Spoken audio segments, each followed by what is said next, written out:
Hey guys, this week there are no mods, no 3D printed puzzles, so I'm not releasing anything new. That's because I've been working on a huge project that is going to be released next week. It was actually Tony's favorite puzzle at Dutch Cube Day when he hinted about. So in the meantime, I want to show you the mechanism of this puzzle, so here it is. Me being myself, I decided not to prepare this video in advance, and as I see this, I completely forgot how I assembled it, or at least how I finished assembling it, so I wouldn't know where to start with the disassembly, and I don't want to break any parts, even though I think that's pretty much impossible, considering their thickness. But I can see a screw in there, so I'm just gonna unscrew this and see how it goes. Hopefully the whole thing will fall apart. If it doesn't, well, that's too bad for me. Alright, so here we go. Alright, perfect. It works. So let's mess this up completely.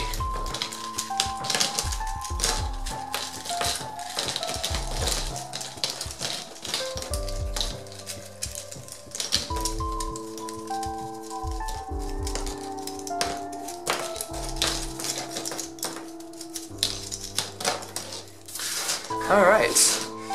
Okay, you might have noticed something, maybe not, I don't really know, but the parts are very, very, very dark, and that's really, really cool. Whoa, let's not zoom out too much. That's because they were printed and dyed black by a company that I'm using, which is Materialize, and I think they're doing a great job with this, so it is great. Anyways, let's move on to the interesting part of the video, the assembly and everything. So, first thing you notice is that there are 4 screws, 8 screws, so 8 centers. This is because there are octahedron turns, or basically corner turns of a cube, on this puzzle. Now, I did say there were also edge turns, well, these, these sort of tips that turn, and some face turns of the equivalent of the edge turning cube on this puzzle. If you haven't seen the video, please check out the original video, otherwise you're not going to understand this video. Well, the thing is, on this design, I chose to, instead of using a 6+8 armed core or 6+8+12, I decided to use only the octahedral part as the core. And these are the face turns, the cubic face turns. They're actually going to go in between all of this, and they're held in by some edge parts that are then held in by those triangular corner pieces, or basically center pieces of the corner rotations. Now, let me see if I can show you one of those edge parts, for example. This is what it looks like. It's almost flat on top. Let me see if I can move this out so you can see with a white background, and maybe with the video a bit focused on my hand. It's not easy to focus. Right there. So you can see the tip here. It's an almost flat part. You can see there's some shapes on there. And here you see there's a tab on this side that's sticking out. And that is for the centerpiece of the cubic turns. And then there's one tab on the lower layer. And that is, well, actually no, it's like a common tab. Here you can see this is very hard to show. Here you see the tab. And here on this side you just have this regular hook that you would see on all the other puzzles that hooks into this corner piece. So this is the edge piece that we're trying to assemble, along with those square centers that are used for face rotations, or at least the equivalent of a cubic face rotation. It's actually hard to know which is a face turn or a corner turn or stuff like that. Let's just assume that this is actually a cubic puzzle and not the shape that I chose for it. That way I can differentiate the edge turns, the corner turns, and the face turns, even though technically there are 2 that are corner turns and 1 that's an edge turn, and 1 that's a face turn. Alright, so I've got the first section. As you can see, 4 edges here. They won't be visible in the end, but they turn like this around those corners that are equivalent to the octahedron cuts. So you can turn this like that, and then you can turn these triangular cuts like this.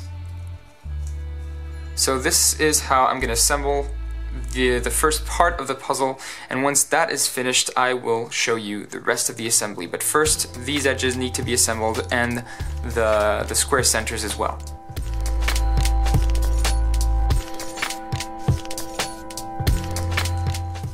Okay, so this is the last edge piece here. I'm gonna fit it right there, and as you can see, this is where the screw that I unscrewed was. So now I'm gonna tighten it and tighten the whole puzzle so that I know it's good.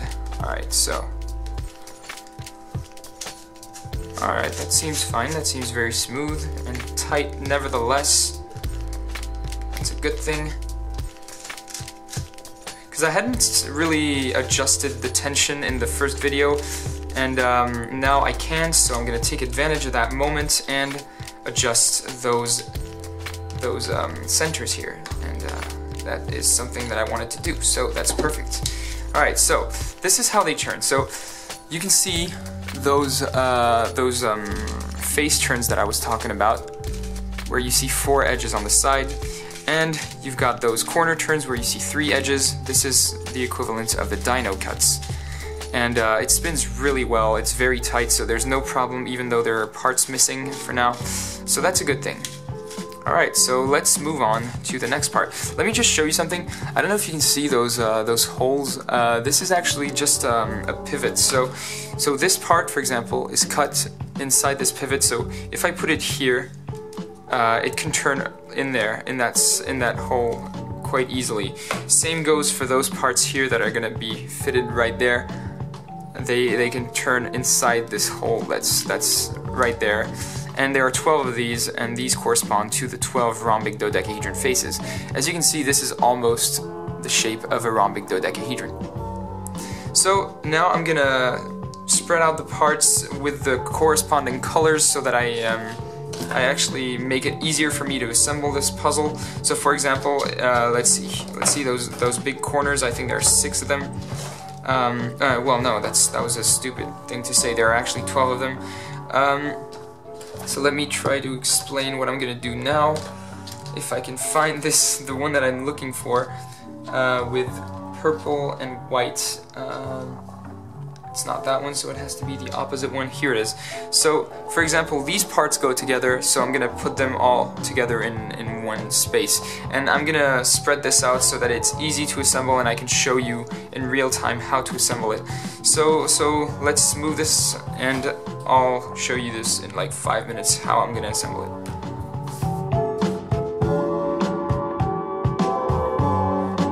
Okay, so to make it clearer, what I just did was I made pairs of, well, not really pairs, of 4 parts that go together like this, or like that, with the pink part right there, sorry, like this. And so these are those different packs of parts right there.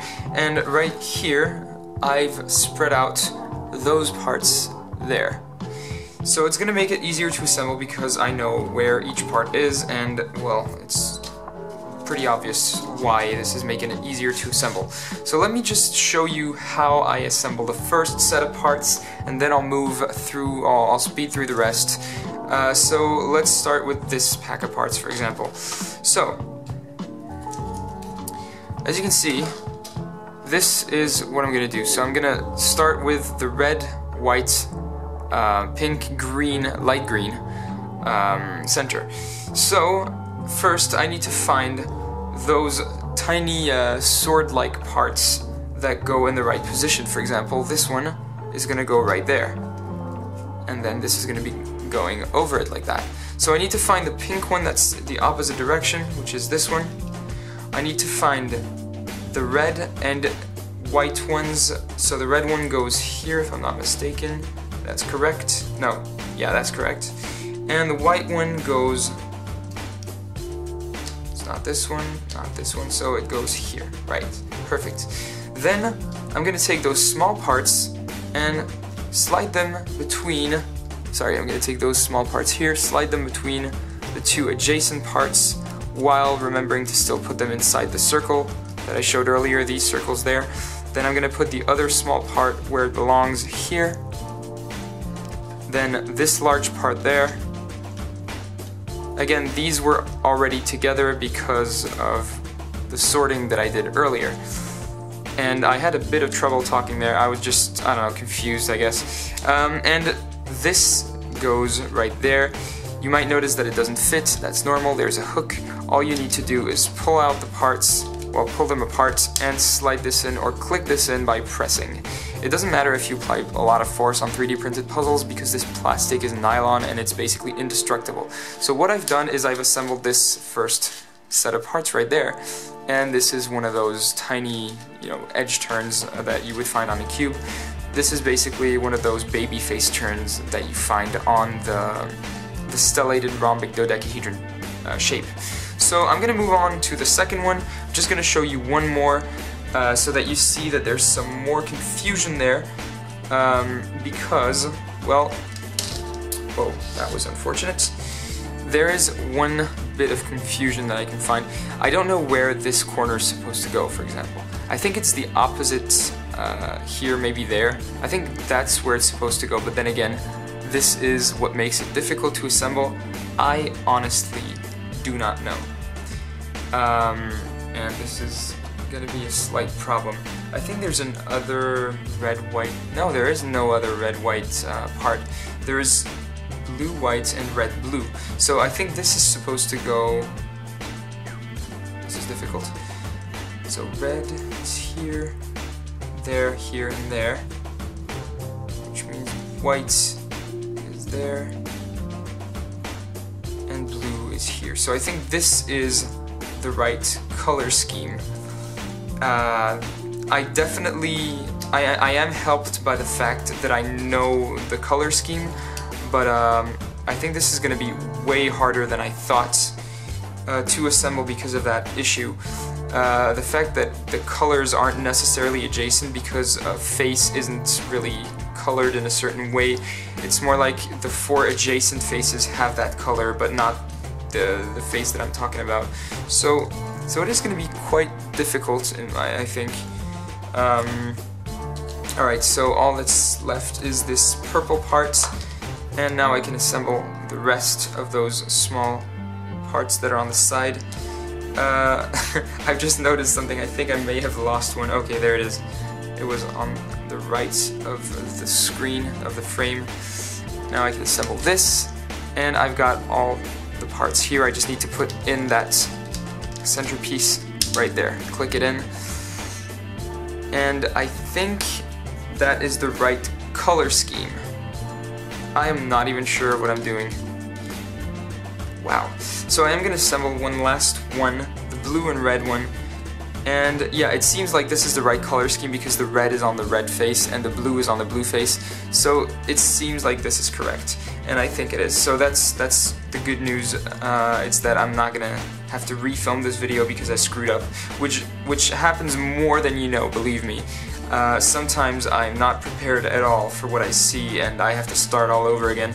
So sometimes it can be kind of embarrassing for me. I don't even know how to assemble my own puzzles, you know?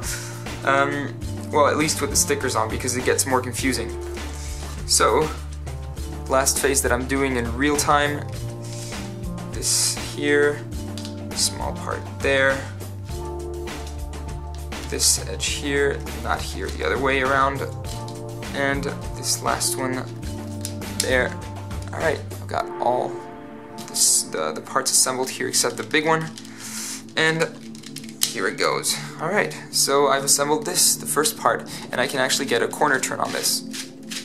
It spins really well, that's great. It's really tight, it doesn't move around at all, that's great. So I look forward to seeing the end results of the tightening that I made. And so yeah, let's see this in fast motion, and I will finish the assembly.